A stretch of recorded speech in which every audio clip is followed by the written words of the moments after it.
Oke, baik Bapak Ibu kita mulai. Is it record? Oke, oke. Assalamualaikum warahmatullahi wabarakatuh. Alhamdulillah Bapak Ibu akhirnya kita bisa ketemu. Ini adalah pertemuan ketiga ya Bapak Ibu ya. Pertemuan ketiga, tapi masih pertemuan tulis nama sama NPM saya cuma bawa absensinya. Bawa oke.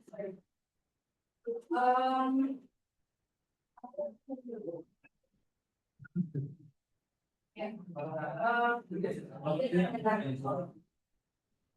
Nanti Bapak Ibu isi tanda tangannya 1, 2, dan 3 ya sesuai dengan list yang sudah ada.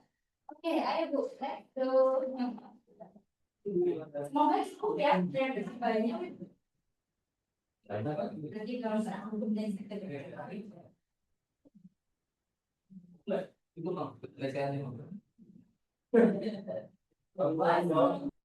senang banget saya kuliahnya kayak gini. Ya, oke. Karena masih baru banyak yang datang, saya ulang. Assalamualaikum warahmatullahi wabarakatuh. So, when saya bilang semangat pagi, Bapak Ibu bilang pagi, pagi, pagi. Siapa tahu yang lupa bawa KUHP sama KUHD, nanti dijahit sama kita jadi aman. Semangat pagi.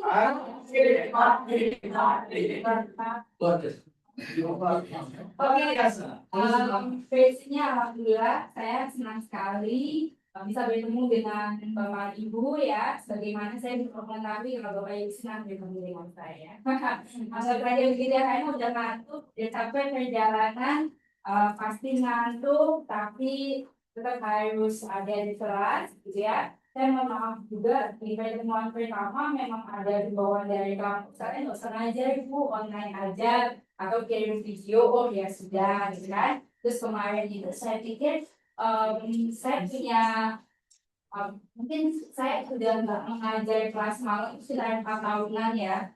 Saya jadi dosen tahun ini tahun kelima saya. Tahun pertama saya ngajar kelas karyawan, saya ngajar yang datang 3 orang Pak. Mahasiswanya 40 gitu kan. Wow, gitu kan. Nah, saya nggak nyangka kalau hari ini banyak yang datang, mudah-mudahan dengan semangat yang luar biasa. Berarti Bapak Ibu sudah di semester 4 ya. Bapak Ibu sudah di semester 4, goalsnya harus jelas. Semester 8, Bapak Ibu harus selesai, harus bisa ijazah hukum, berarti which is 4 tahun. Kalau zaman saya dulu kuliah S1 3,5 tahun, karena masih bisa 7 semester, kalau kayak dulu ya 2011 terus 2015 sampai 5 tahun. Tapi saya rasa nggak banyak lagi kampus yang seperti itu karena sekarang setiap semester itu biasanya paket kan lihat. Kalau dulu saya sampai 24 SKS, kalau sekarang setahu saya 20 sampai 21. Well, ketemu di semester kita sudah masuk ke pertemuan 3, tapi di materi saya baru di pertemuan kedua. Karena di pertemuan pertama saya ulang lagi yang ada di video YouTube, khawatirnya Bapak Ibu hadir tulis nama gitu ya. Nah, so untuk mata kuliah hari ini kita akan bahas sumber hukum dagang dan hubungan antara hukum dagang dengan hukum perdata. Abaikan fotonya, ini foto zaman jadul. Lama banget. Kenapa? Well, tentunya Bapak Ibu boleh menyiapkan KUHP dan KUHD-nya. Nanti akan ada beberapa pasal yang harus kita baca bersama. Saya rasa nggak perlu kenalan lagi ya. Semuanya sudah kenalan ya?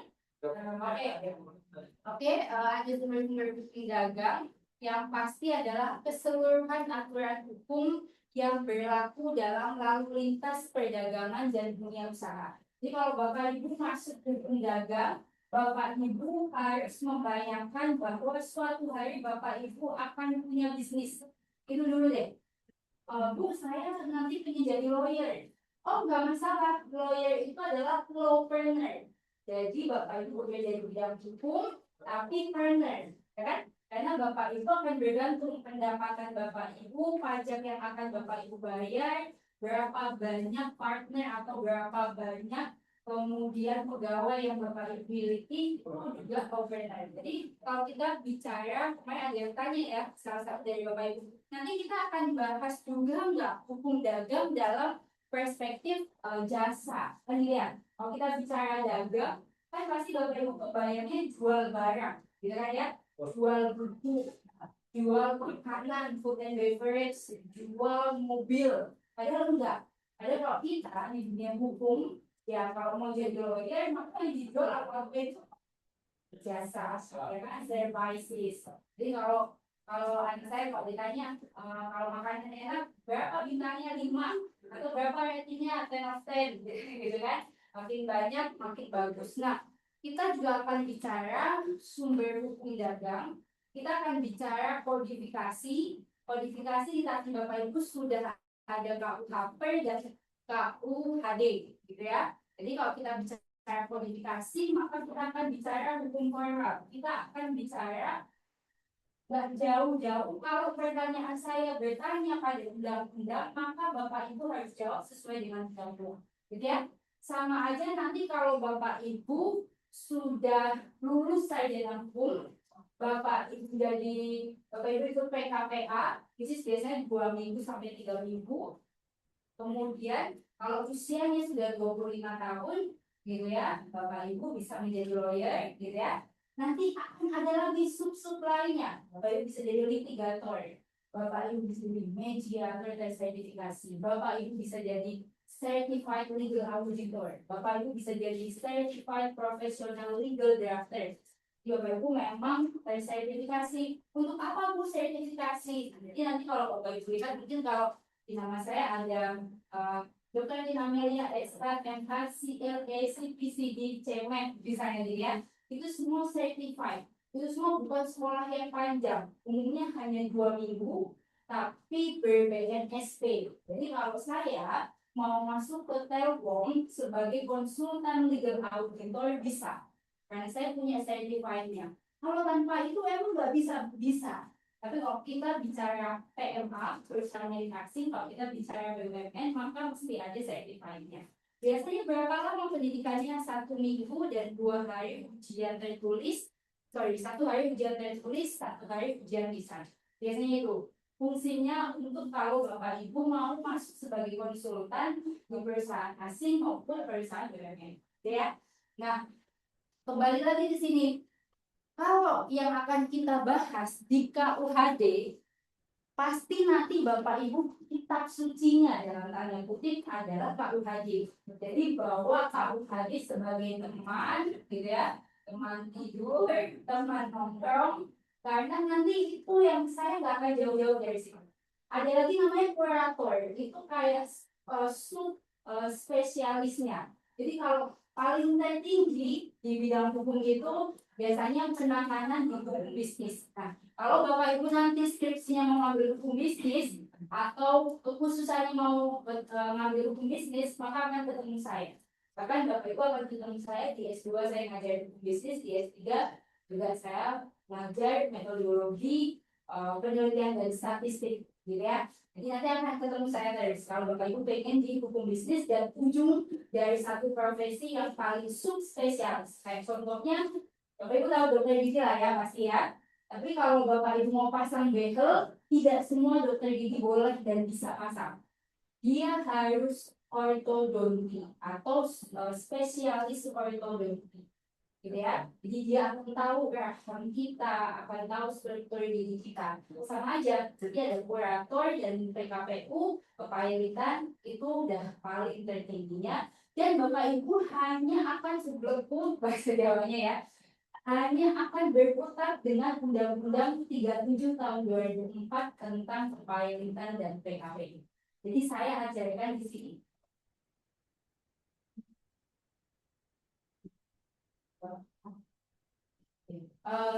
Jadi itu nanti Bapak Ibu jangan bingung kalau Bapak Ibu di hukum dagang ini yang mau saya sampaikan bahwa KUHD jadi pegangan. Bapak Ibu tidak saya minta untuk menganalisa kasus sesuai pemahaman Bapak Ibu. Back on your regulation, kembali ke undang-undang. Karena di kitab undang-undang dagang ini, karena di mata kuliah ini Bapak Ibu, saya ajarkan menjadi orang yang normatif. Oke, saya memang ajarkan Bapak Ibu based on undang-undang saja. Bapak Ibu nggak usah ngarang-ngarang. Kalau saya bilang CV itu badan hukum atau enggak, apa bedanya CV sama PT sama yayasan? Saya nggak minta Bapak Ibu menjawab di luar yang ada di undang-undang. Jadi apa? Bapak Ibu jangan sampai besok ketemu saya lagi masih bagus kayak gini, gak ada tandanya. Saya masih punya loh KUHD, KUHP, walaupun nggak dipakai lagi ya sekarang karena dari KUHP yang baru. Itu saya masih punya sertanya, kemudian pembatas-pembatasannya. Even saya masih punya buku PIH catatan tangan saya dari 16 tahun lalu, gitu ya. Jadi itu yang harus diketahui bahwa kita belajar hukum dagang, maka kita akan bicara secara normatif terlebih dahulu. Nanti kalau Bapak Ibu sudah paham secara normatif, maka akan bertemu saya lagi di dalam hukum bisnis. Nah, mata kuliah di dalam hukum bisnis ini yang kemudian banyak case-case yang memang sangat interpretatif, gitu kan? Nanti dilihat seperti apa. Oke, jadi itu dulu bahwa kita akan bicara secara normatif apa kata undang-undang.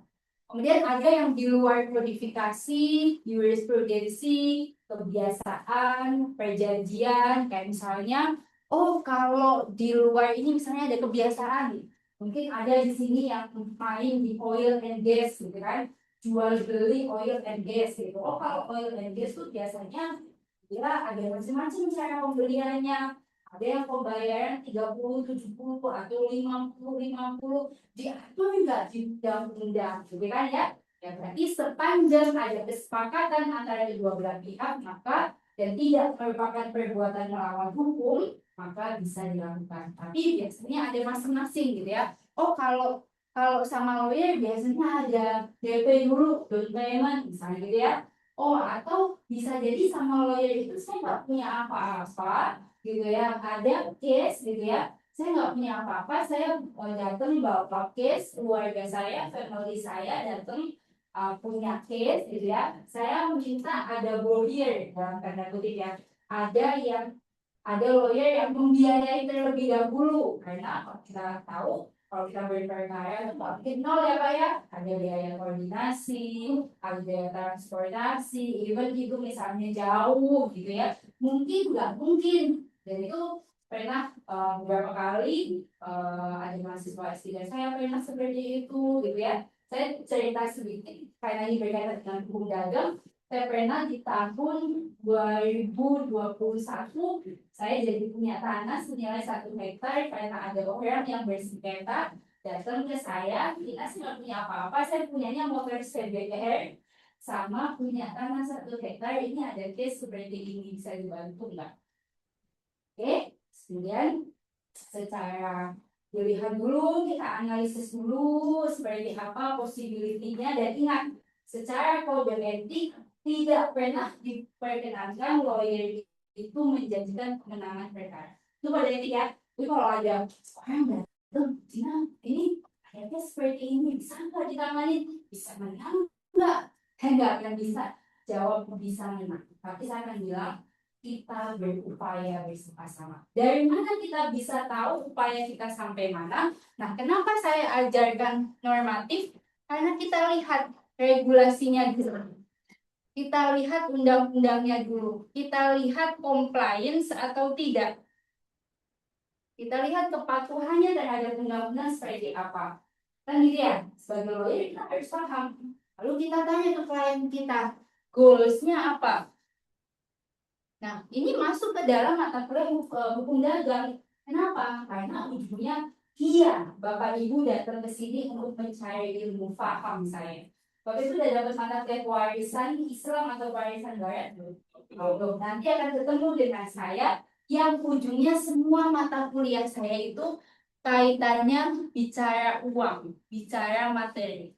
So Bapak Ibu datang ke sini iya untuk dapat ilmu, tapi ujungnya untuk bekerja. Kan gitu ya? Bekerja untuk apa? Untuk cuan, untuk dapat keuntungan, untuk dapat mengurangi, gitu ya. Dimana mungkin ada yang mau diwariskan, kalau yang ditinggalkan hutang kan secara perdata hutang diturunkan kan ini ya, itu adalah kewajiban untuk perdataan.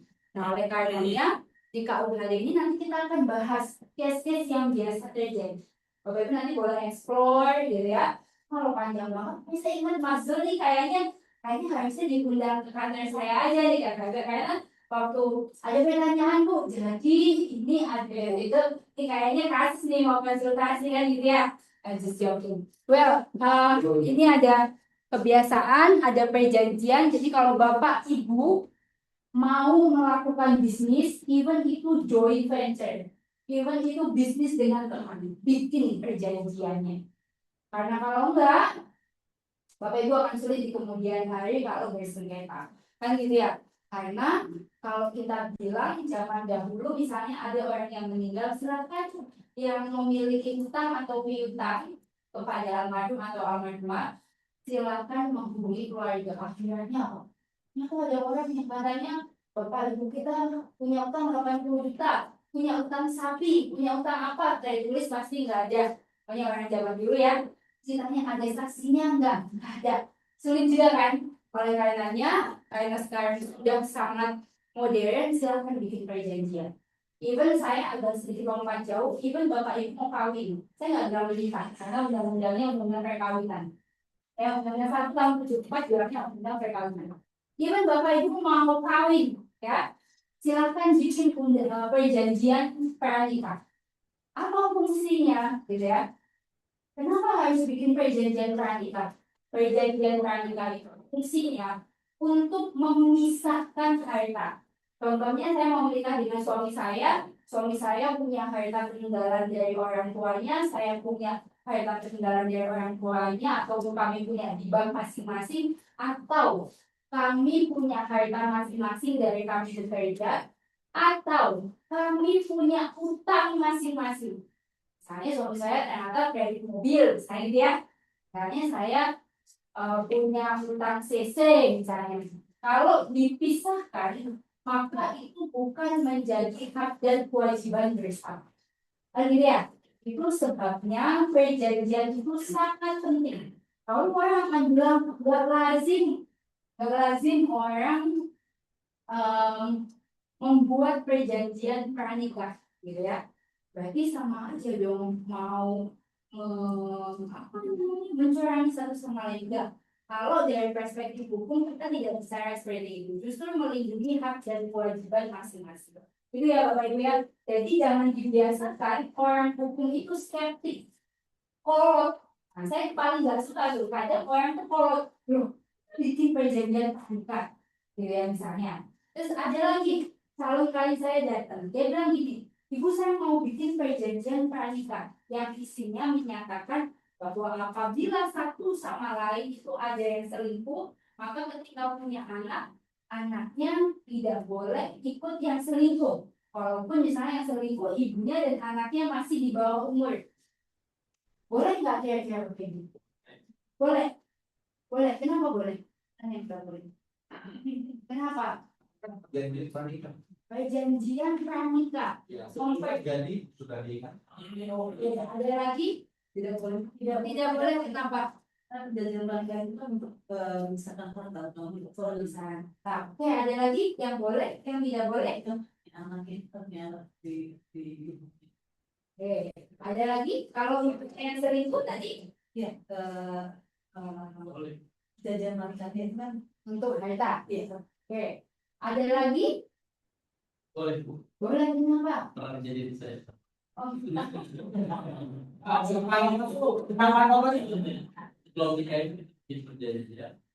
disahkan nggak? Notaris disahkan. Misalkan Notarisnya mereka. kalau orang negaranya punya pernikahannya kan Oke. ada seperti apa? Jadi like this, di tanda. Oh no, di notarisnya Notarisnya enggak. mau beli Cuma di tanda tangan nih. aftermath. Oke. Ada lagi? Boleh atau enggak bikin perjanjian pranikah Anak klausul anas apabila ada perselingkuhan, boleh nggak? Hadiah 1 buku KUHP terbaru. Boleh nggak? Kayaknya nggak boleh Bu. Nggak bolehnya karena Karena video kebalik ya. ini pengalaman aja gitu ya. Iya. Mungkin berjawab atau sampai ya. Kalau bukan itu terkait apa ya? Aku juga. Apa lagi? Sama dengan jawab kita aja. Iya. Pak, jawab Pak. Dan- Kasih Pak. dan- Pak Usman, ditanya Pak Usman yang paling vokal. Baik. Gimana Pak Usman? Saya belum. Tapi kalau secara pribadi kalau yang kalau boleh susah sekali. Boleh. Kalau terkait saya belum sana Belum nyampe ya tadi kata Mas siapa? Mas Gordon, saya salah panggilnya Mas Gordon ya tadi ya salah ya. Saudara mungkin ya. Atau saudara. Oke, ya. nggak boleh Ya, karena nantinya pada saat memang ada perceraian atau apa asuh anak itu nanti pengadilan yang memutuskan untuk ibu atau ibu suami. logik tapi belum. Ya. Menurut saya boleh itu karena itu tidak melawan pasal 1320 KUHP. Sebab yang halal, Halal. Dia kan orang kejahatan selingkuh tidak sadar. yang mana? Yang tidak melanggar yang mana? Semuanya nggak melanggar. Semuanya nggak melanggar. Oke, ada lagi? Logik. Tapi belum. Ada lagi? Dua deh bukunya. Hadiahnya dua deh. Plus voucher.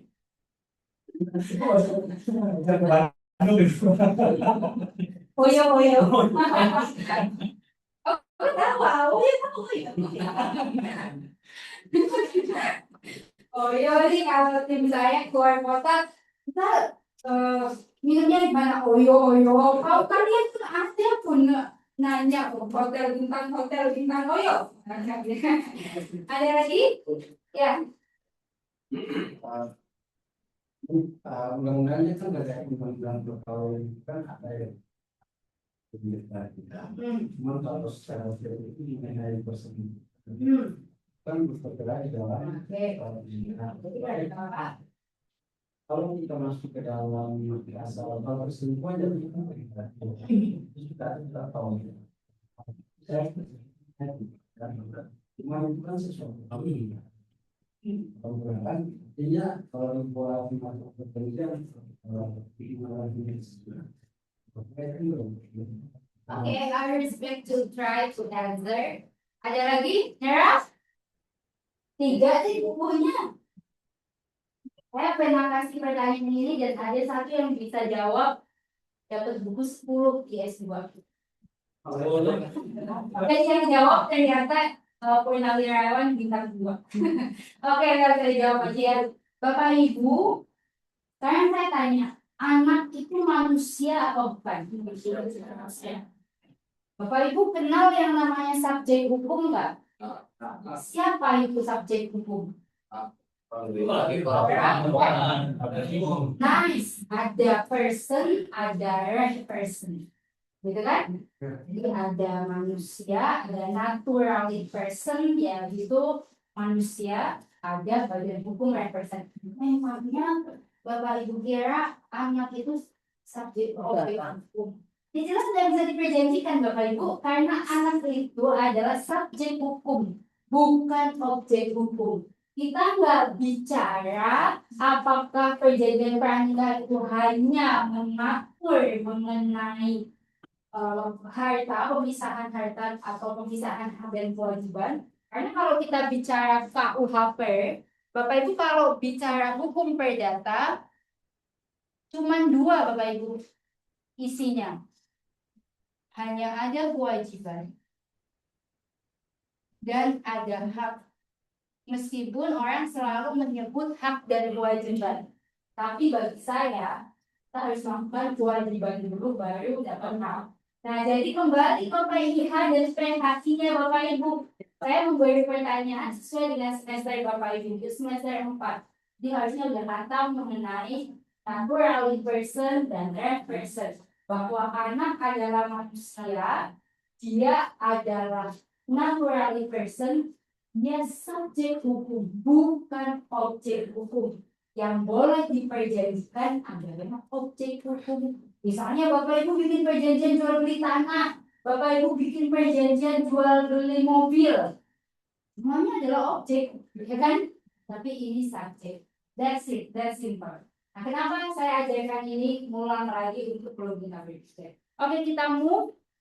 Intinya itu, jadi harus ada perjanjian, ada kebiasaan, ada jurisprudensi, ya. Jurisprudensi adalah ketika undang-undang itu ada res vacuum, gitu ya.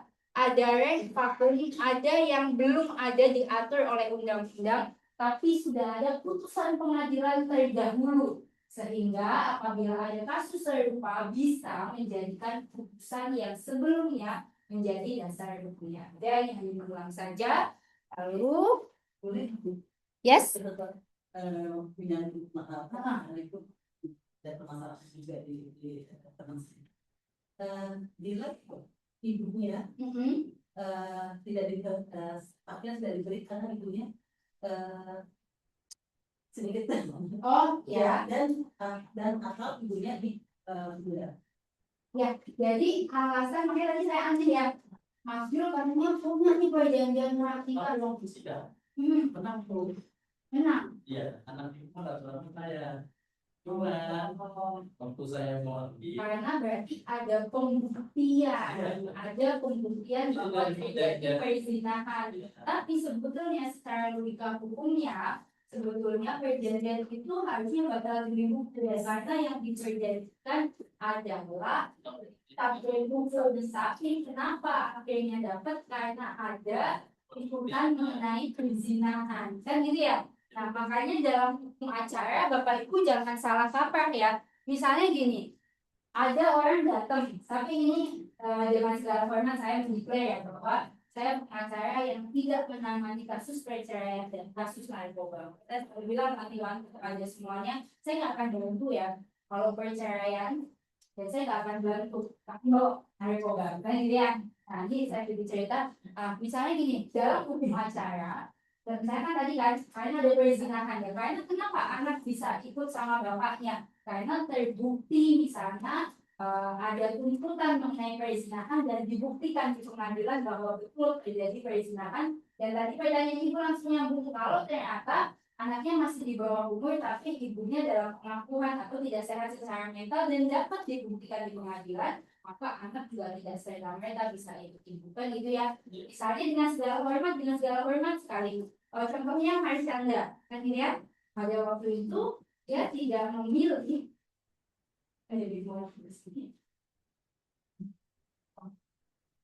di kelas depan ya, saya kaget misalnya tiba-tiba ya. Ya, jadi misalnya Marsyanda pada waktu ya mengalami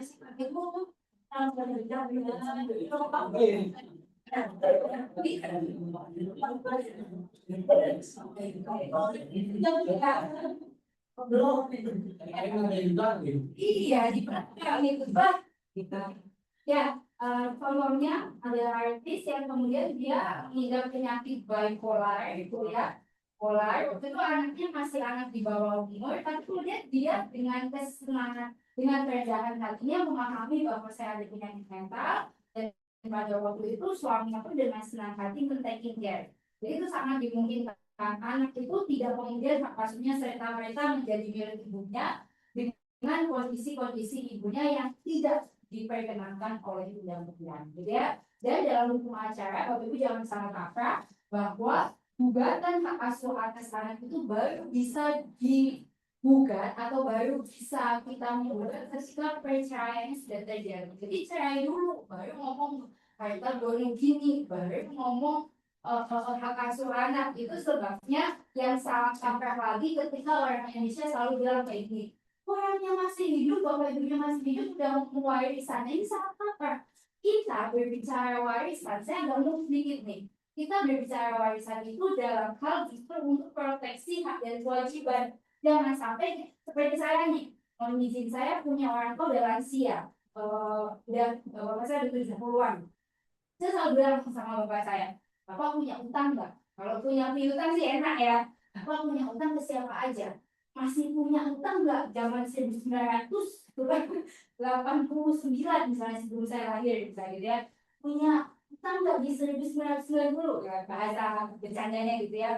Oh masih punya utang di ini, di ini, di ini. Fungsinya apa? Karena secara keperdataan utang itu diturunkan. Walaupun kemudian nanti dalam utang itu ada dua. Nanti bagaimana kemudian waris Islam bicara tentang utang.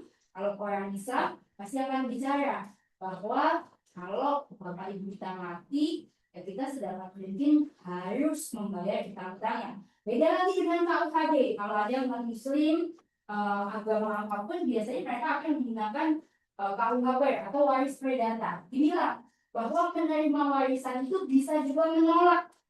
Misalnya warisannya 4 miliar, utangnya outstandingnya 5 miliar. Boleh nggak menolak warisan? Boleh. Dalam hal ada hal-hal yang diperkenankan oleh undang-undang dan harus memintakan persetujuan pengadilan. Dalam hal ternyata betul misalnya ini sudah mendadak ada seseorang yang kondisinya seperti tadi menolak warisan karena misalnya dia mohon maaf pernah kecelakaan kerja misalnya kakinya patah jadi dia hanya punya pendapatan 1 bulan misalnya 2,5 juta terus harus bayar utang yang cicilannya 15 juta walaupun ada peninggalan 4 miliar itu bisa dimintakan ke pengadilan gitu ya. Tapi dalam konteks Islam orang kan bicara ruhnya nggak akan sampai kalau nggak dibayar utangnya saya gitu kan ya.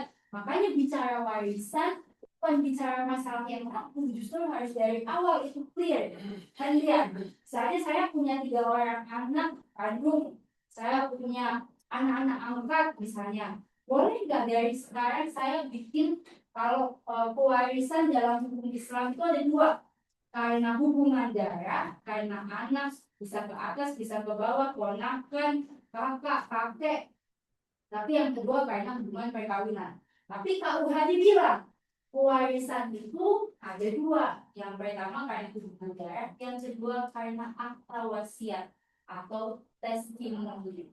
Jadi ya, jadi boleh juga dari sekarang nih saya 34 tahun bikin akta warisan untuk anak-anak saya ke notaris walaupun nanti renewal. Saya ternyata 5 tahun ke depan aset saya bertambah, gitu ya. Jadi kalau di contoh tuh yang bagus gitu ya. 5 tahun ke depan, 5 tahun ke depan, umur saya 40, saya udah punya apa gitu kan, diperbaharui, apa namanya diperbaharui, renewal bisa nggak bisa. Tapi justru itu untuk mengurangi hal-hal yang sifatnya nanti jadi permasalahan. Nah, itu ya, kita akan bicara itu. Hukum dagang, kita akan bicara itu sampai ke warisan, Bu. Karena nanti dalam transaksi ini kemudian akan lanjut di semester berikutnya kita bicara kematian, ya, bahwa kematian itu pasti. Oke? Ya. Nah, kemudian selanjutnya sumber-sumbernya yang pasti kalau kita bicara KUHD atau kita bicara hukum dagang, maka genusnya dari KUHP. Makanya tadi saya bilang siapa yang akan ngambil hukum bisnis dari S1, S2, S3 kalau kuliahnya di sini akan ketemu saya terus. Karena saya kebidangannya di hukum bisnis, gitu ya. Jadi prinsipnya hukum dagang ini adalah bagian dari KUHP. Makanya Bapak Ibu saat ujian nanti silakan ujian dengan saya pasti open book dan pasti open undang-undang. Tetapi gimana ada yang jawab saya? Boleh nggak kalau undang-undangnya saya dulu nggak boleh Bapak Ibu karena nanti kalau Bapak Ibu bawa gadget Bapak Ibu nggak bisa ujian gitu ya karena itu akan Bapak Ibu pakai selamanya even misalnya KUHP berubah itu tetap bisa menjadi perbandingan. Jadi KUHP ini adalah genusnya sedangkan KUHD ini adalah spesiesnya atau bagian kecilnya.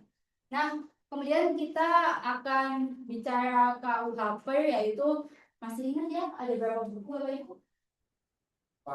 4 apa saja? Orang juga perjanjian berluasa. Oh, nice. Berarti belajar beneran. Tepuk tangan dulu. Ya. Ini kayaknya suka salah Bapak Ibu. Udah jadi saksi ahli, udah dokter, udah profesor, jadi saksi ahli. Ditanya sama hakim dijailin. Kalau hafal itu ada berapa buku suka kan nggak mungkin ya.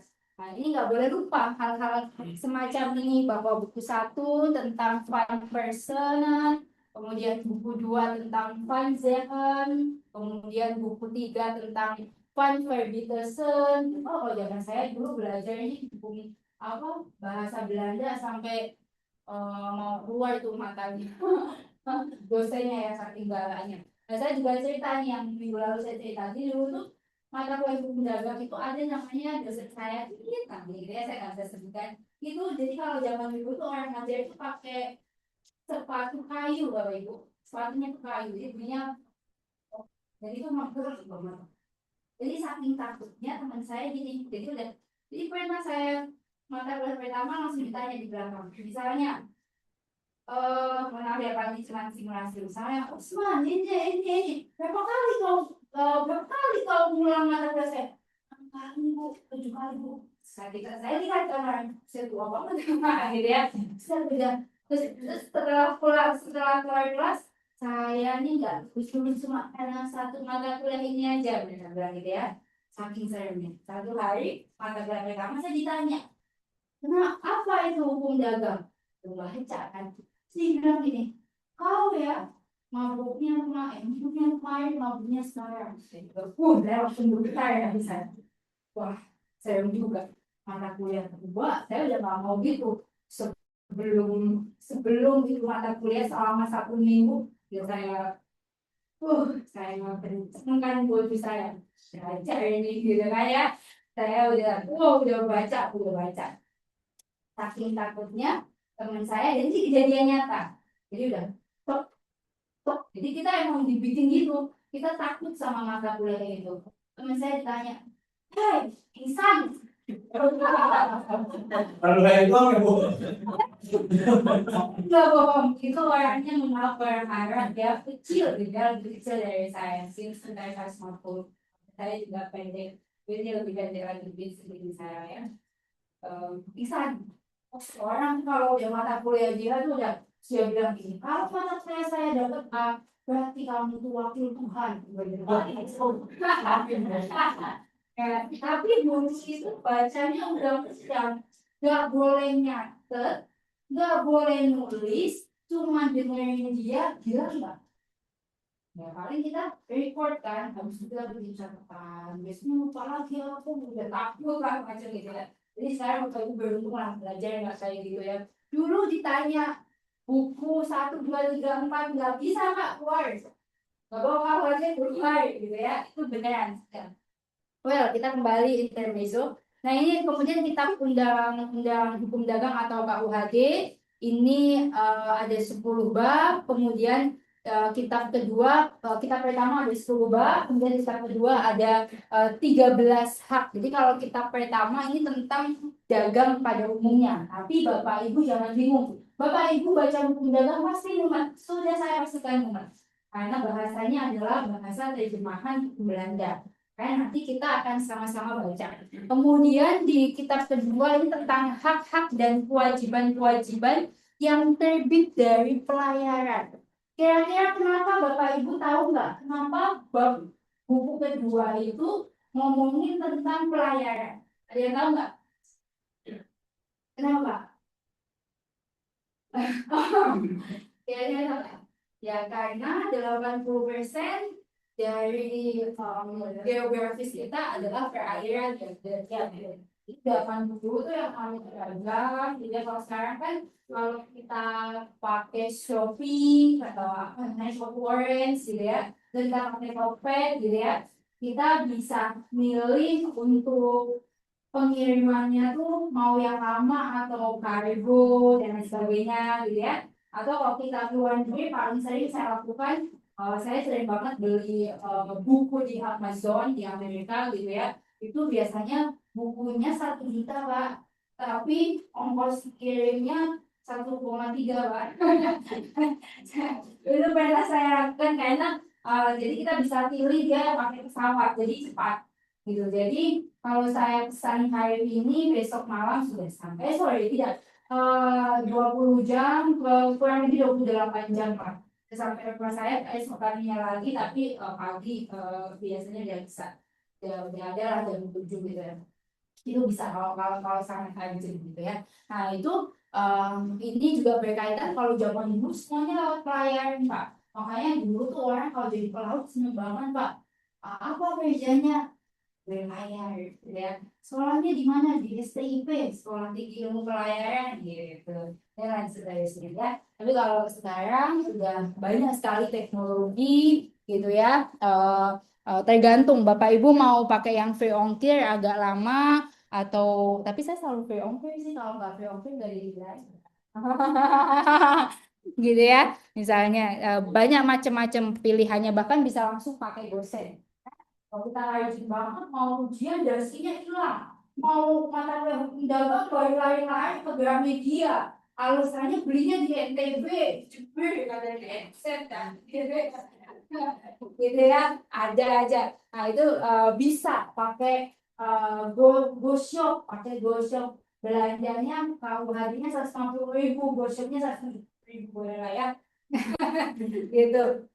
Well, selanjutnya pengaturan di apa? Ya, di luar kodifikasi. Nah, hukum dagang itu juga nanti Bapak Ibu boleh download undang-undang terkait. Ya, ini hanya untuk melihat ketika ada kasus. Download aja. Kalau ini nggak perlu Bapak Ibu print. Jadi nanti kalau kita bicara mengenai kita punya undang hukum dagang, tapi ini kalau Bapak Ibu punya juga dan Bapak Ibu punya rezeki, menurut saya nggak ada salahnya beli. Nanti saya share PowerPoint-nya atau Bapak Ibu Bapak sebenarnya sedang memfoto saya gitu ya. Ini juga belum terupdate ya, ini ada beberapa undang-undang yang belum terupdate. Jadi kalau kita ngomongin hukum dagang pasti akan berkaitan dengan undang-undang PT, akan berkaitan dengan undang-undang pasar modal, siapa yang suka main saham gitu ya. Ini nanti akan berkaitan juga dengan pasar modal, akan berkaitan juga dengan BUMN, karena BUMN itu adalah perusahaan milik negara gitu ya. Kemudian tentang dokumen perusahaan, paten, merek, hak cipta, itu akan berkaitan dengan ini. Jadi cakupan hukum dagang itu banyak. Ketika Bapak Ibu misalnya, oh saya mau bikin PT, gitu ya. Jadi kalau saya punya perusahaan percetakan, bagusnya PT, CV, atau apa nih, gitu kan. Kalau saya mau bisnis UMKM, baiknya saya pedagang kaki lima, menengah, atau saya sudah bisa produksi sendiri kan gitu ya. Jadi bagusnya pakai apa nih? Nanti Bapak Ibu bisa nih ini di download, tapi ini ada beberapa undang-undang yang belum update ya. Oke, kemudian selanjutnya jurisprudensi tadi penjelasannya sudah ya. Jadi ada putusan pengadilan karena ada ref vakum, jadi menggunakan putusan pengadilan selanjutnya. Tapi tolong tidak ada putusan pengadilan di Indonesia yang melegalisasi perkawinan sesama jenis. Biar nggak ngantuk ya. Jadi nggak ada Bu. Makanya karena perkawinan itu disebutkan dalam undang-undang perkawinan bahwa perkawinan adalah antara laki-laki dan perempuan, gitu ya. Jadi kalau saya dengar misalnya ponakan saya cara gitu emosi sih gitu ya. Macam laki bisa dan ya, tapi saya ada bersyukurnya. Oh, berarti dia nggak suka sama jenis, karena itu lebih bahaya. Iya. Ya, karena Bapak Ibu sedikit informasi, kenapa HIV/AIDS itu pertama kali ada di dunia? Itu karena hubungan sesama jenis antara laki-laki dan laki-laki dengan dubur. Itu ya, bisa dibayangkan. Well, kita move ke kebiasaan. Nah, kebiasaan ini contohnya di 1339 KUKP bisa dibacakan 1339 KUKP. Tapi saya semuanya bingung yang KUKP mana yang KUKP mana ya. Ya, 1339 silakan Bapak Ibu.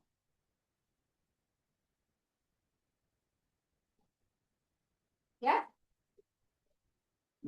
Ya, bila Persetujuan tidak hanya mengikat apa yang dengan tegas ditentukan di dalamnya, melainkan juga dalam sesuatu yang menuntut sifatnya persetujuan dituntut berdasarkan keadilan, kemanusiaan atau undang-undang.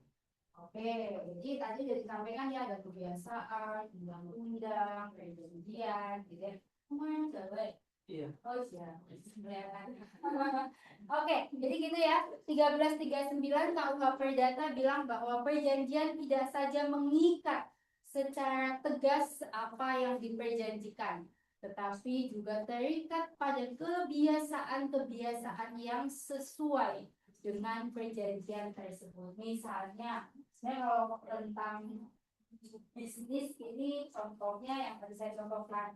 Misalnya dalam kebiasaan jual beli oil and gas itu ada cara pembayaran 30-70, di depan itu sudah biasa dan sudah menjadi kebiasaan bayar di depan itu 30%, kemudian pada saat sudah diantarkan baru lunasan, tapi itu bergantung pada kebiasaan dan juga kesepakatan para pihak. Itu ya Bapak Ibu ya. Contohnya lagi juga dalam perdagangan internasional terdapat kebiasaan yang didokumentasikan dalam Uniform Commercial Practice atau misalnya pembayarannya menggunakan LC. Menggunakan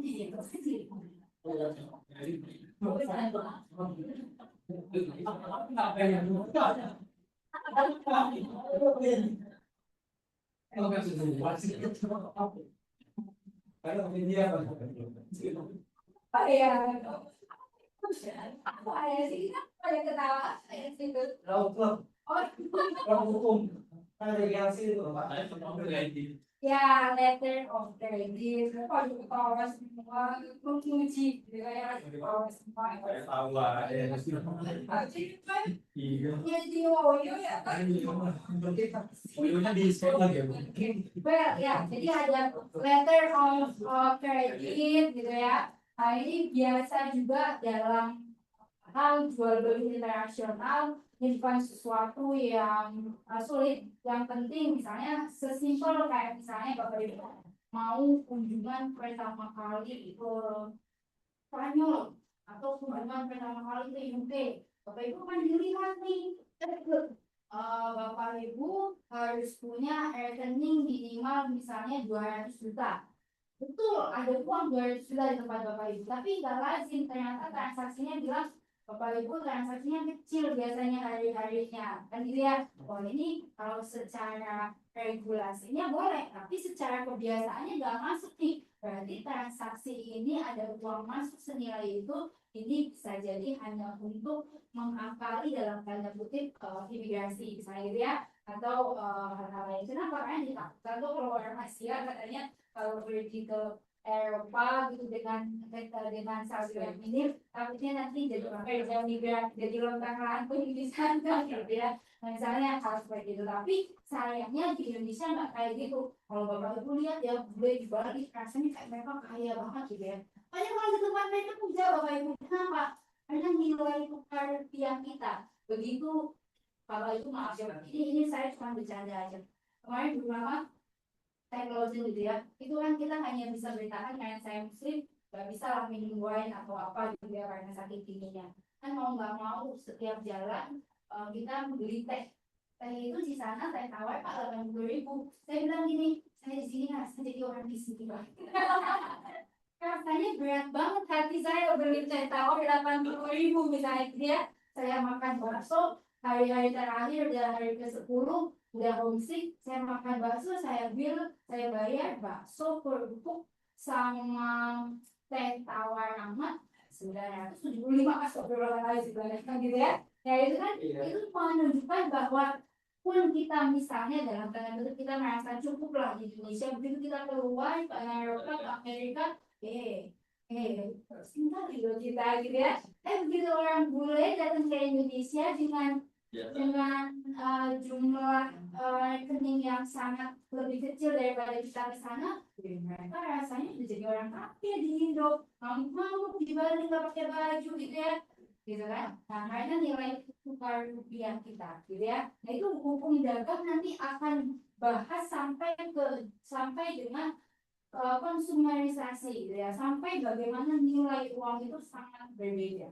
gitu ya. Ini akan sampai situ, sampai tadi ya, kita akan bahas letter of credit dan lain sebagainya. Mungkin nggak letter of credit itu bisa dilakukan antar negara, mungkin ketika misalnya ada perusahaan milik asing Jepang mau bekerja sama dengan saya gitu ya, yang pakai letter of credit gitu ya, tapi sudah melihat reputasi saya, oh selama ini 10 tahun dia udah punya bisnis misalnya gitu ya, oh ini memang sudah bagus track recordnya gitu kan, ada BI checking, ada checking bank, terus kemudian nanti kalau buat perjanjian kalau ada sengketa bisa ke SIAC, Singapore International Arbitration Center. Jadi karena berbeda Berkman Harris gitu ya, yang lihat cincinnya banyak kaya gitu ya, bukan karena dia jadi lawyer artis sebagai itu, karena dia selain kurator dia sering sekali penanganan buku bisnis di Singapore International Arbitration Center. So itu yang membuat dia kaya. Makanya Bapak Ibu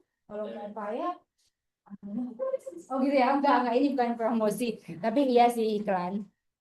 Oke, kemudian pasal 1338 KUHP bilang bahwa perjanjian yang dibuat secara sah berlaku sebagai undang-undang. Ya, jadi perjanjian itu tidak sama sekali diatur secara detail di regulasi apa-apa saja, tapi harus mencakup 1320 tadi ya. Wah, contohnya ya tidak boleh membuat perjanjian jual beli vape yang mengandung narkoba misalnya.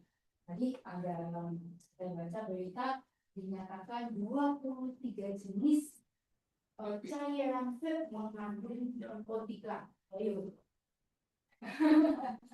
Gitu ya. Nah, ini juga sangat dilarang ya. Contohnya Rumah Ingat Dahulu tuh pernah artis Raffi Ahmad itu kedapatan menggunakan salah satu jenis narkoba yang dia bilang sebagai suplemen gitu ya.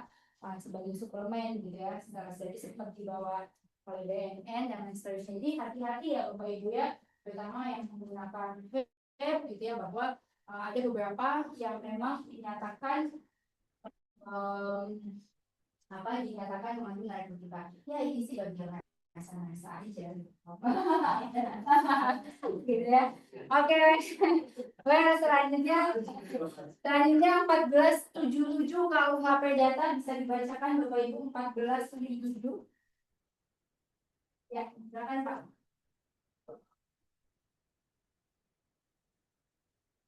Penyerahan harus terjadi di tempat di mana yang dijual berada pada posisi setelah itu tidak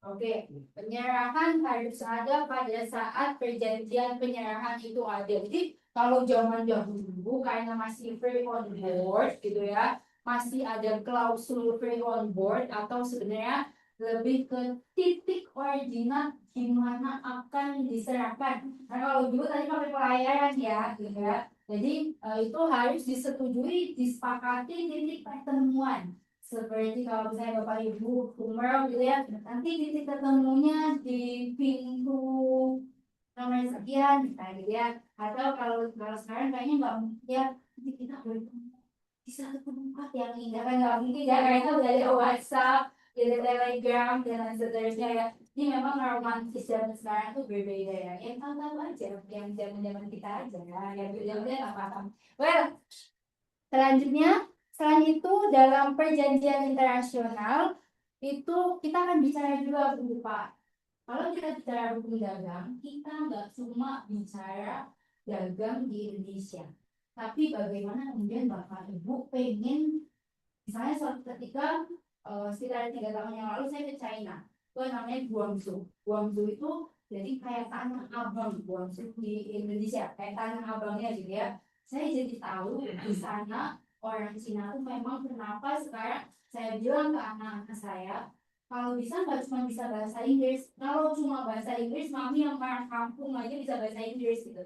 Tapi kalau sekarang Bapak Ibu masih bisa belajar bahasa Jepang, bahasa Korea, dan bahasa China. Kenapa? Karena saya udah datang dan di sana itu mohon maaf dengan segala hormat, bahkan tukang sampah Bapak Ibu, pemulung itu masih udah pakai Bapak Ibu pasti tahu sepeda ontel mungkin sekitar tahun 1970-an. Jadi sepedanya jelek banget yang zaman dulu loh. Jadi kalau naik dulu satu ya baru naik gitu ya. Itu tapi sudah dipakein apa mesin. Jadi di sana orang 70 tahun, 80 tahun itu karena memang jiwanya itu bekerja, memang nggak ada tuh saya ketemu orang minta-minta nggak ada. Mau jadi pemulung, mau jadi apa, jadi sudah pakai mesin. Dan semua itu betul, gak ada orang masih tips. Well, terus selanjutnya hal yang paling luar biasa peneliti yang Bapak Ibu beli di sini. Mungkin kalau peneliti kayak gini kalau masuk ke Metro, Bapak Ibu ke Pondok Indah Mall masuk ke Metro itu harganya 125.000. Di sana itu saya 8.000 rupiah tuh bisa dapat 1.000 biji gitu ya. Terus blind box yang Bapak Ibu suka beli di Miniso itu 75.000 sampai 90 karena anak saya kalau udah ke Miniso blind box ya. Itu di sana satunya itu kalau cuma belinya harus kodian, satunya cuma sekitar 6.500. Ini gila banget Bapak Ibu. Dan jadi kita atau misalnya kita bicara jasa, Bapak Ibu pertama-tama pegang lain Indonesia kan gitu ya. Tapi secara otomisasi, secara natural, pasti Bapak Ibu akan berpikir gimana cara supaya, gitu ya, supaya saya kemudian juga punya klien luar negeri kan saya gitu ya. Nah seperti saya tuh, kok katanya di Cina tuh gila banget saya buktikan, gitu kan. Nah di sana bahkan ada orang-orang Padang yang hidupnya permanent resident. Jadi mereka cuma pulang ke Indonesia, misalnya mereka permanent residentnya 6 bulan, tapi harus pulang lagi ke Indonesia 2 minggu dan lain sebagainya. Yang kerjanya itu apa? Beliin barang buat pedagang-pedagang Indonesia. Karena kalaupun seperti saya nih, akhirnya saya sekarang punya di situ yang jualan toko mainan, tapi saya cuma shareholder aja bareng sama istri saya, sakit dan sebagainya itu. Kalau saya, walaupun misalnya saya bisa gitu ya, di sana itu mohon maaf agak terbatas bahasa Inggrisnya gitu kan. Juga kalau yang teman-teman saya yang di Padang ini yang kemudian jadi permanent resident itu, mereka udah tahu nanti kirimnya harganya berapa, apanya, itu tetap jatuhnya jauh orang. Itu jadi profesi ternyata. Bahkan kalau ke Thailand ada lagi semacam kredit gitu, jadi kayak orang nih sekarang banyak banget orang Indonesia yang hanya modalnya pakai handphone, terus pakai tongsis, apa sih live just gitu, itu juga luar biasa banget. Dan kemarin saya kalau Guangzhou itu jadi bukan Hongkongnya ya, jadi beda lagi mungkin hanya kota kecil lah kayak kita ke Malaysia tapi itu Johor gitu kan, dan pesawatnya ini loh yang Johor itu cuma 400 gitu ya, jadi dekat banget gitu. Tapi dia memang hanya khusus kawasan itu, jadi bukan tempat yang indah, bukan apa, jadi ya kayak tanah abang gitu. Jadi itu beneran. Jadi perjanjian itu nanti kita akan melihat bahwa kalau di Cina itu hal yang selain murah, jadi semua sektor industri itu jadi industri jadi industri rumah gitu ya, home industri gitu ya. Kredit di sana itu sangat gampang. Kalau di Indonesia tuh kredit susah ya, walaupun itu poor. Kalau di sana di tempat jualan kayak gini, ini yang namanya pegawai bank himbarannya atau bank BUMN-nya kayak di sini mungkin BRI, BNI, Mandiri itu datang. Oh kamu butuh suntikan dana nggak? Ya, ini tapi bisnisnya begini itu susah. Nggak kayak di Indonesia, di dalam gampang banget. Jadi enabler-nya tuh ada. Nah, ini yang kemudian secara internasional kita juga bicara perjanjian internasional kaitannya dengan hukum dagang. Dan kalau di Cina itu juga simpel orangnya, jadi jual beli pakai materai dan sebagainya, itu perjanjiannya simpel dan tapi jangan sampai berani melanggar itu karena nanti kita bisa di blacklist atau sulit lagi untuk ya kalau nggak sampai dipidana, kalau dipidana susah juga ya, gitu. Interpolnya nanti juga jadi bermasalah. Nah itu, jadi kalau di Cina saya mau cerita satu hal. Masalah orang Chinese kayak kadang tuh ada orang bilang ini, pelit kayak saya, pelit kayak orang Chinese, bilang enggak. Di sana itu kita nih pembeli nggak beli, setiap masuk toko itu pasti ada yang namanya ambil. Ya kalau bagi orang Muslim kan nggak bisa satu box beda ya.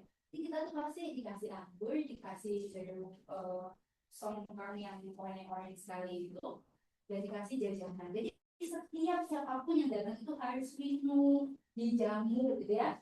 Bagaimana Islam bilang bahwa yang kamu itu adalah menegakkan kamu ya di sana tuh seperti itu. Jadi ini tuh bisa diambil sebagai best services. Makanya setelah itu saya di kantor kalau ada tamu beliin snack, tanya sudah makan apa belum.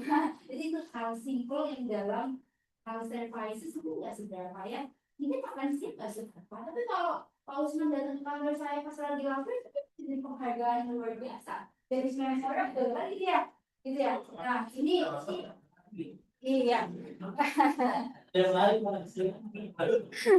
Wah, ini sih. Ya, hal-hal dalam dagang yang harus kita pelajari. Kita punya bisnis sesimpel saya pernah banget nih lagi bulan puasa, mbak di rumah udah pulang, gak ada infal, ya emosi tingkat dewa kan. Gitu ya, beli apa namanya, beli tabung gas. Saya bilang saya bawa 5 tabung gas. Oh ya nanti nggak antrian apa? Saya udah bayar nih, saya bawa 1 dulu. Saya mau cuma buat masak, buat ngamatin soto anak saya gitu. Nggak bisa nanti. Ini kebiasaan ya, itu percayaan ya. Gitu. Padahal saya enggak tiap hari di toko itu. Saya cuma mau bawa dan diperbolehkan hukum dagang itu nanti akan bicara sampai ke hal tersebut. Kenapa? Dia tidak diatur di dalam undang-undang, tapi di dalam kebiasaan ada namanya dagang itu harus ada trust. Walaupun trust itu harus diukur dengan perjanjian. Gitu ya, Bapak Ibu ya. Tapi perjanjian itu enggak mungkin lah kita beli gas 5, satu gasnya yang gede yang harusnya 12 kilo. 300 kilo atau 200 kilo para saya masa itu di presiden kan enggak ya, tapi kita harus paham ada hal-hal dalam hukum dagang itu ada kebiasaan. Maka kalau kita tahu dia customer kita dan ini posisinya udah bayar, hanya nggak minta diantar mau bawa dulu 1 pesan, orang bisa pindah. Hukum dagang itu akan bicara services sampai situ gitu ya, walaupun nanti secara spesifik Bapak Ibu akan ketemu di hukum bisnis dan spesifik lagi untuk perjanjian internasional akan bertemu saya di S2 tadi yaitu hukum dagang internasional. Oke, nah ini masih sekilas, ini akan bicara KUH Perdata, KUHD, intinya hukum perdata adalah generalisnya dan lex spesialisnya adalah KUHD. Oke, ini untuk kita sampai, udah selesai ya. Oke, terakhir menjadi mahasiswa tidak mudah. Mudah ya, Bapak Ibu dari sini masih nggak mudah sampai bawah kelas karyawan gitu ya. Tapi semua bisa dilalui oleh mereka yang semangatnya nggak pernah. Oke, jadi intinya sedikit pemicu semangat bahwa orang yang lulus S3 itu ya Bapak Ibu ya, bukan semata-mata orang yang pintar, hanya pintar aja kok. Tapi mereka yang punya endurance, mereka yang punya kekuatan. Seperti saya yang sangat terlihat atletis. Tiap pagi Bapak Ibu boleh main padel, Bapak Ibu boleh main golf, Bapak Ibu boleh main bola, tapi Bapak Ibu harus punya otot, bukan ya. Nah jadi intinya ini kuliah itu nggak mudah, apalagi membagi waktu yang kocar-kacir ini gitu kan, gitu ya. Tapi kalau kemarin aja bisa, masa sekarang nggak bisa? Kalau kemarin aja kita lalui bersama, masa sekarang kita harus berpisah. Ya, jadi diingat lagi kalau setiap tensi positif. Terus ya, satu kan Bapak Ibu masih ya. Bapak Ibu kalau bisa punya komunitas yang bukan hanya live music aja. Kita bawa KUHD kita yuk, bawa WPR kita yuk. Jadi kalau zaman saya dulu tuh kuliah tuh spesial gitu. Jadi saya tuh punya cerita ya, karena kita masih tinggal di kampung. Saya punya 6 orang teman, 5 laki-laki dan saya satu-satunya perempuan. Dan akhirnya saya menikah dengan suami saya ini gitu ya. Jadi spesial itu yang kita belajar itu di lorong, di mana. Jadi kita belajar bikin catatan bersama-sama, walaupun dan kompetisi, siapa yang paling pintar dan seterusnya. Tapi kita passion dan akhirnya 6 ini alhamdulillah enamnya ada 5 diantaranya lulus 3,5 tahun, yang 1 6 tahun sih gitu ya. Tapi ternyata sekarang yang paling kaya yang lulusnya 6 tahun gitu. Jadi bukan oke. Jadi saya cuma mau bilang kuliah gak menjamin Bapak Ibu akan jadi sukses. Kuliah nggak pernah menjamin Bapak Ibu akan jadi hebat atau kaya. Tapi sesimpel kalau Bapak Ibu bilang sekolah nggak sepenting itu kok, orang juga bisa jadi menteri kelautan kok nggak sekolah. Iya betul bisa. Tapi berapa banyak sih orang yang nggak sekolah itu jadi orang dengan orang yang sekolah itu jadi developer yang lebih banyak. Saya lihat. Jadi sekolah itu memungkinkan untuk Bapak Ibu untuk lebih dari yang ada. Makanya dari siapa yang berilmu akan dapat dari sini. Makanya di intinya Bapak Ibu saya memahami lelah yang ada di dan Bapak Ibu ya. Saya memahami kemacetan yang harus selalu dilalui Bapak Ibu, tapi saya yakin dan percaya bahwa satu hari nanti mudah-mudahan bisa ya Bapak Ibu akan tahu bahwa ternyata bisa kok dilalui dan nanti Bapak Ibu akan kecanduan sekolah. Mudah-mudahan ketemu saya lagi di S2 ya. Yang paling penting adalah dimanapun yang penting Bapak Ibu bisa menyebar kemanfaatan dan mudah-mudahan apa yang saya sampaikan memberi manfaat bagi Bapak Ibu dan mohon maaf apabila ada yang belum saya tanya jawab ya. Bisa tanya jawab pasti. Nggak ada pegangan tuh dia. Kalau namanya kita mengambil itu spesifik ya. Itu umumnya di lain banyak kita isi dari Marokan itu dari yang data isi dan sebagainya. Proses itu gimana? Saya harus menjelaskan dengan detail. Saya impersonate, sorry. Saya tidak mau impersonate. Kalau di sini saya kurang paham secara spesifik ya Mas ya. Tapi sepemahaman saya memang kalau di sini yang membedakan itu ketika skripsinya. Jadi kan betul pengambilan judulnya karena sepemahaman saya apalagi kelas karyawan itu nanti akan bersama terus tuh. Sampai lulus ini Bapak Ibu dari semester 1 bersama-sama kan ya? Bersama dengan narasumber. Ini kan Mas. Well, oke. Jadi kalau pemahaman saya kalau dulu di tempat saya ya di tempat saya kuliah dulu ya begitu semester 5 udah bisa. Jadi ada kelas yang paling banyak itu kelas hukum pidana anak-anak STM. Pas masuk laki semua gitu kan kalau salah masuk kelas gitu kan gitu ya dulu tuh gitu salah anak itu perdata bisa cewek-cewek anak praktisi itu biasanya masih mix lah itu kalau di sini pemahaman saya yang membedakan adalah pada saat pengambilan judul skripsi nah dari sekarang Bapak Ibu harus lihat siapa pembimbing akademik Bapak Ibu sebenarnya gitu kan nanti Bapak Ibu dari jauh-jauh hari kalau menurut saya sebisa mungkin di mata kuliah yang Bapak Ibu nanti ketemu metodologi penelitian hukum udah mulai bikin skripsi karena di situ adalah waktunya Bapak Ibu untuk konsultasi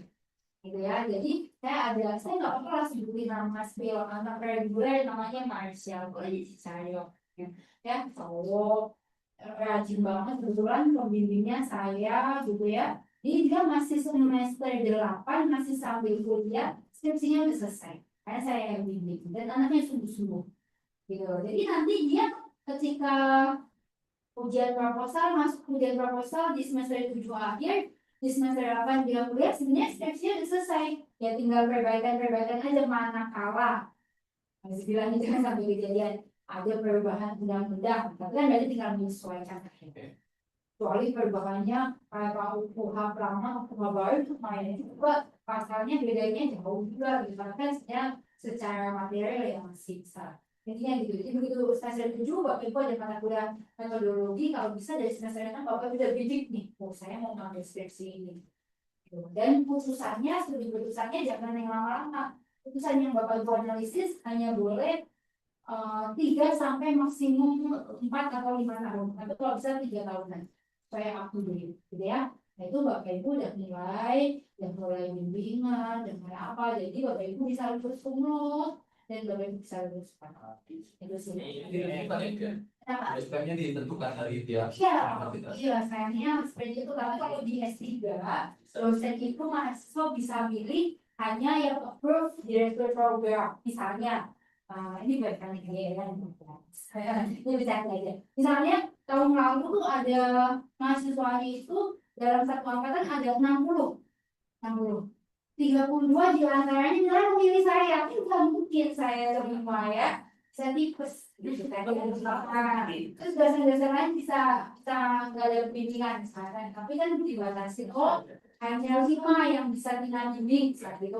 Yang harus sama spesifik, jangan karena ditanya sama profesor, orang ini hukum pidana kok minta mau promotornya tidak, misalnya gitu ya. Biasanya nanti akan dispesifikkan, kalau ini karena hukum bisnis berarti promotornya mengikuti misalnya gitu. Jadi kalau S3 bisa memilih, walaupun nanti yang mengaksesi dari program dan biasanya dilihat dari judul atau topik.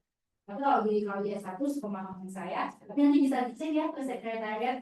Kalau jawaban saya salah, sepemahaman saya yang membedakan pada saat skripsi. Karena lainnya semua teman-teman ini adalah paket. Misalnya satu semester ini memang paketnya 20 SKS atau 21 SKS. Gitu. Berarti kalau hukum bisnis ini cenderungnya kok kayak pidana pada memang yang diri di kasusnya gitu. Kalau untuk bisnis ini lebih ada kan beberapa orang yang sudah melalui itu banyak yang gimana? Ya, sebenarnya kalau S1 sih sangat jarang yang benar-benar empiris, pasti mix gitu ya. Mix itu antara kalau S1 itu lebih banyak dia memang normatif, melihat gap undang-undang, melihat celah undang-undang. Nah nanti kalau S3 biasanya normatif empiris, jadi undang-undang